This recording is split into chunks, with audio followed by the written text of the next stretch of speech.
Hi guys, welcome back to the channel. If your Instagram app is running slow or you are running out of storage, clearing the cache might help. Let's go through the steps to clear the Instagram cache on your iPhone quickly and easily. Let's dive in. First, go to the iPhone home screen and tap on Setting. Scroll down and tap on General. In the General setting, tap on iPhone storage. Then you scroll down the list of apps until you find Instagram. Tap on it.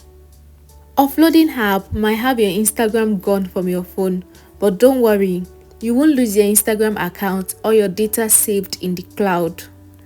And clicking on delete might have the app deleted with related data as well.